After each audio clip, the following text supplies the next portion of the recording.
Hello everyone, it's your bud. Today I will be talking about the Abhumans of 40k. There are very few specific Abhumans in the Imperium, despite their variation, as stable mutations that can be described as Abhumans are rarely accepted within the Imperium of Man.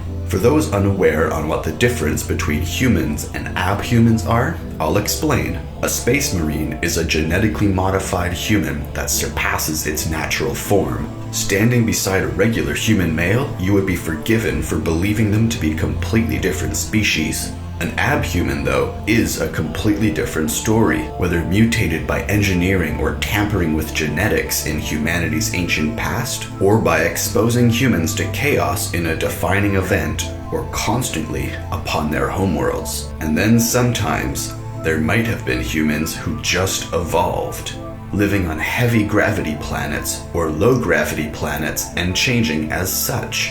If you have seen The Expanse, then you will know a little about this already. To start with the size or shape mutations, there are squats from heavy gravity planets, near to the core of the galaxy where those forces have worked over many generations to form their muscles into stronger and denser forms. And also longshanks from low gravity planets that cannot withstand higher gravity and have grown very long and slender. And though I mentioned that the Space Marines' size made them look like a different species, I now have to talk about the Goliath, humans who can even make a Space Marine look like he's behind on his exercise. The Goliaths are bred by the House Goliath of Necromunda and are bred for one purpose only: manual labor working in the great foundries of Necromunda.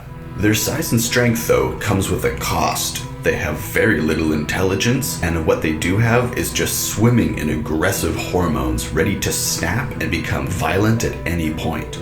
As the constant breeding of even larger and stronger humans has had the side effect of creating mentally unbalanced, as well as short-lived humans of massive proportions. Although there are larger humans still, the Ogrins are space ogres, as large as they are stupid.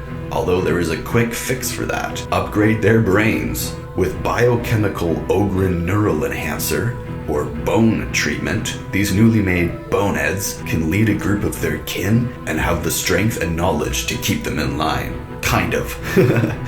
I love these guys, as I really liked the ogres from fantasy. They were my first army. So I really had a fun time learning about the quirks of space ogres. They're claustrophobic, so could you imagine coaxing an ogre onto a transport? That just seems like such a bad idea. And some of them are too stupid to figure out guns, and they only ever give ogres one simple gun, but some of them are even too stupid for that. So in desperate times, soldiers of the Imperium who can't afford to spend time training them just say, "Here are some sticks, there's the enemy, go bash them." The ogres are not a form of genetic tampering as far as we know.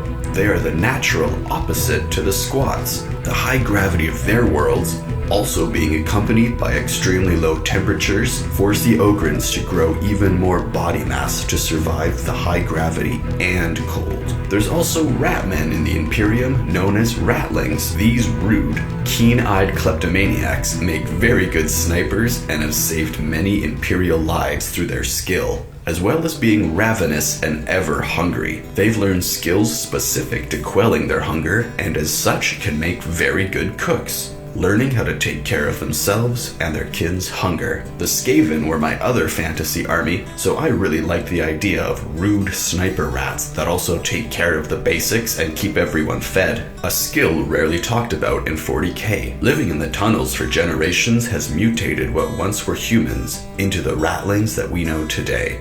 And whether it was through the taint of the warp, or through the cunning skill of a human scientist that saved an entire planet of people, allowing them to adapt and live underground, is up to your opinion. The most popular mutant in the entire Imperium are the Navigators. Having a stable genetic variation that is hereditary, their mutation creates a third eye that allows them to look directly into the immaterium of the warp. the roiling deep of chaos and energy, without going insane like most do when they gaze upon it. They can look upon it and search through for the Emperor's holy light known as the Astronomicon, the lighthouse and beacon of his immense power that can only be seen by navigators throughout the Imperium of Man. Relied on for their skill to navigate and to keep humanity as a spacefaring race, makes them one of the most prized and cared for parts of the organization of the Imperium of Man, receiving an entire city upon Terra to live and continue the population of navigators and the treacherous game of power they play. As the most respected and cherished navigator families have a record of service in the most grand ships of the Imperium's history. I love the fan art online. There's some really cool stuff, and as I'm only doing a short description here, I will not have time to share all the cool art. Go look up some awesome art of people with a third eye that can see pure warp energy and with skills to take the Imperium to the stars. There used to be beastmen in the Imperium, but superstition and fear have prevented them from being allowed to work beside regular humans, and they now only have the option of serving chaos or dying in the Imperium. The only beastmen that still work with humans are those with very limited mutations, and even then, they are put upon the front lines for a very short life, unless they can continue to survive battle after battle and gain the respect of their peers, which I think would make for a really cool story or book. It is a shame that they have no choice but to leave the Imperium and work for chaos. The Beastmen have always been misunderstood, even in fantasy, always being described as though they only possess one type of personality throughout their entire race, like hairy orcs or something, instead of remembering the second half of their name. They're just described as human beasts in the mind of the Imperium and not beast men.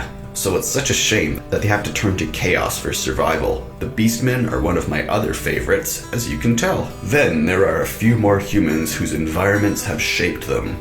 And once again, whether there was help from human science to achieve this, or a touch of chaos, these next have come about on many environments that the majority of humanity still remains unadapted to. These forms being ocean humans and space humans. The Pelager, or Homo sapiens oceanus, are adapted for life in or near the sea. With a set of lungs and a set of gills, they are as comfortable on land as they are in the sea.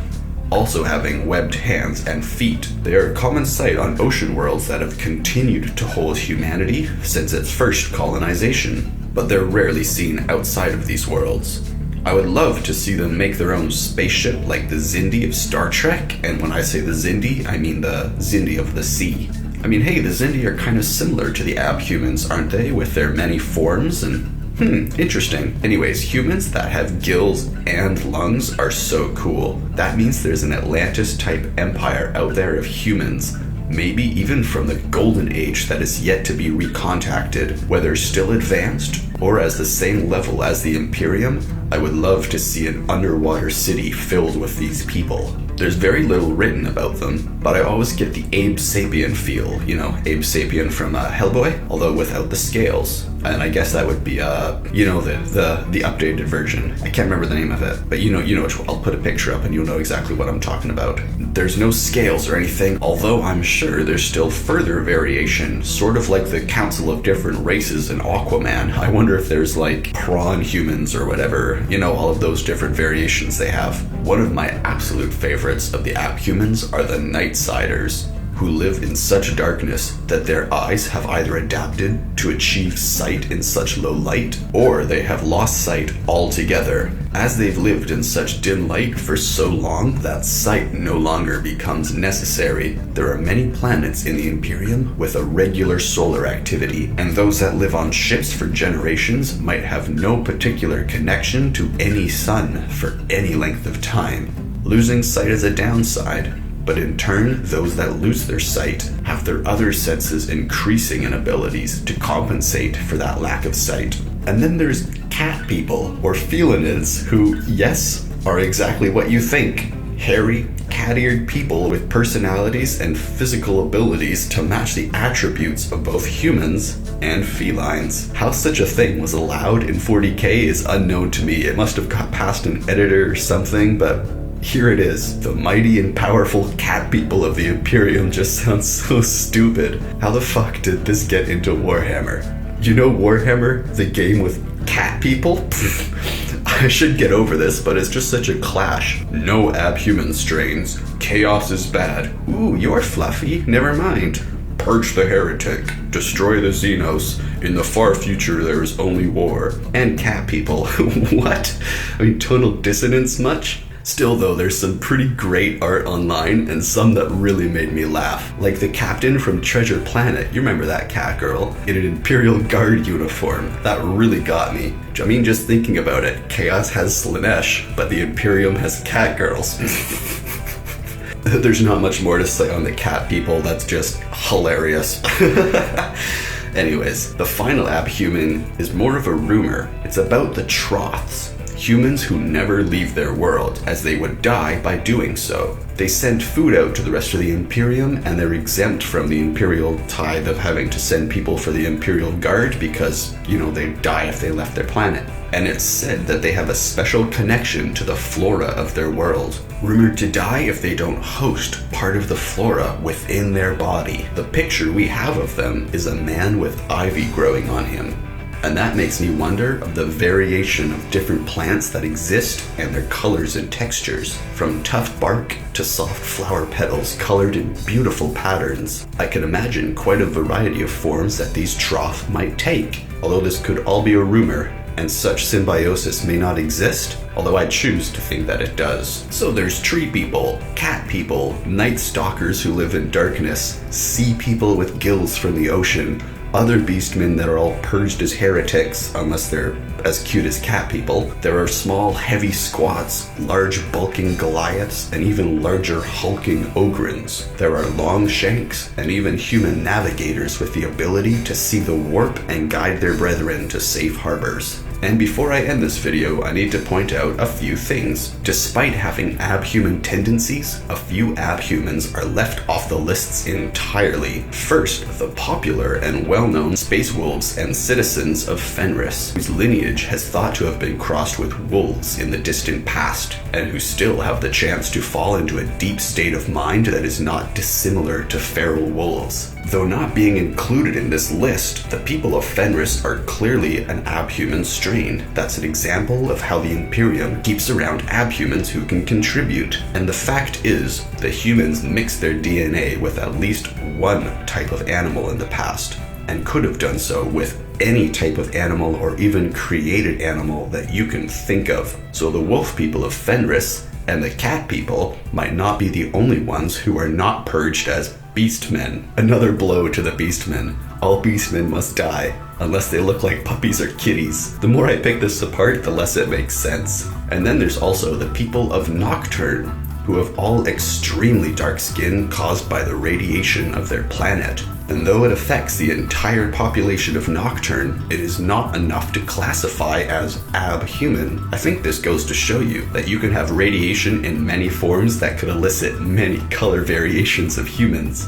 Bright pink, rainbow, whatever you can think of. Just say it was from radiation and you're good. So to summarize, you can change size, strength, color, gain gills, fur, cat ears, a third eye that can see the warp, or much more. But just don't look like a beastman or you'll be purged. So as long as you don't have horns, you can probably survive. Wait, I just did a video on animals in 40k and they said that cows don't exist. So what are beastmen supposed to be then? Horse people? I think horses are the only beasts that have survived to 40k, so I guess beastmen don't really fit into the more modern lore of 40k. Well, thanks for watching. I hope that you enjoyed and learned something new.